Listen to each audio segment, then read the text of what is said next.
Assalamualaikum warahmatullahi wabarakatuh. Kali ini saya akan menjelaskan materi tentang reproduksi pada hewan. Seperti halnya tumbuhan, hewan juga melakukan reproduksi secara aseksual dan seks.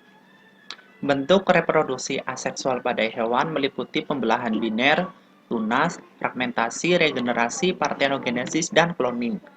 Sedangkan reproduksi seksual terjadi pada organisme seperti ikan, katak, reptil, unggas, mamalia, dan serangga. Ini adalah tabel reproduksi aseksual organisme tingkat rendah. Ada pembelahan biner, itu pembelahan dari satu sel atau tubuh makhluk hidup menjadi dua sel atau individu baru. Kalau pertunasan, itu di mana pada individu ini ketika bagian tubuhnya itu membentuk sebuah tonjolan dan tonjolan ini akan tumbuh menjadi sebuah tunas, akhirnya dia itu melepaskan diri dan membentuk individu baru. Nah, kalau fragmentasi di sini adalah upaya untuk memutus bagian tubuhnya. Nah, untuk regenerasi ini proses pemulihan. Proses pemulihan. Sedangkan partenogenesis ini perkembangan sel kelamin betina menjadi anakan baru tanpa melalui proses fertilisasi. Contohnya pada lebah dan kecoa. Dan yang terakhir yaitu cloning. Kalau cloning ini sel anakan itu secara genetis itu sama dengan induknya. Contohnya cloning domba doli. Seperti ini prosesnya.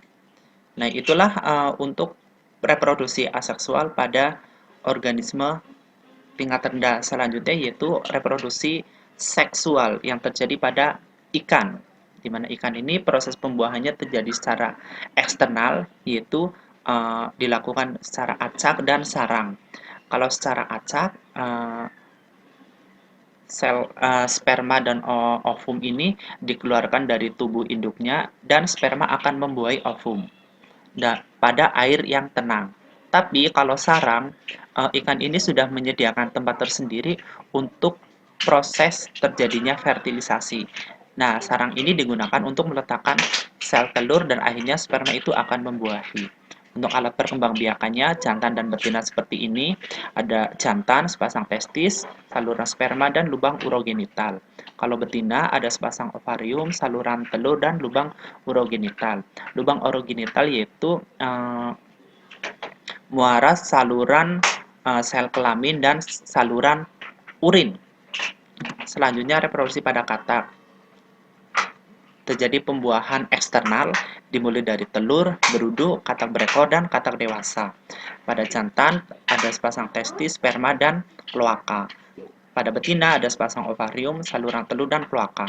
Kalau kloaka ini adalah muara tiga saluran, yaitu saluran kelamin, saluran urin, dan saluran pencernaan.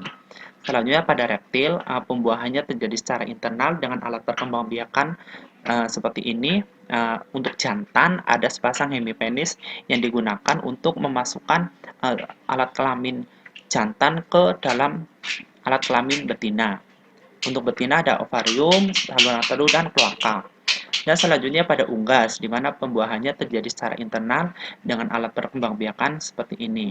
Dan selanjutnya yaitu pada mamalia, misalnya pada manusia. Sudah bisa dibedakan alat kelamin jantan dan alat kelamin betinanya, di mana pembuahannya terjadi secara internal. Untuk serangga, pembuahannya juga terjadi secara internal, karena serangga juga termasuk binatang ovipar atau hewan ovipar, yaitu berkembang biak dengan cara bertelur, dengan mengalami metamorfosis ada dua macam, yaitu sempurna dan tidak sempurna. Kalau metamorfosis sempurna pada kupu-kupu, tidak sempurna itu pada kecoa, belalang, dan kepik. Bedanya, kalau metamorfosis sempurna itu dia itu melewati tahapan metamorfosis secara lengkap, dari telur, larva atau ulat, pupa atau kepompong, dan dewasa. Kalau metamorfosis tidak sempurna, dia itu tidak melewati tahapan ulat dan kepompong. Jadi dari telur langsung terbentuk individu baru. Yaitu yang dapat saya sampaikan. Wassalamualaikum warahmatullahi wabarakatuh.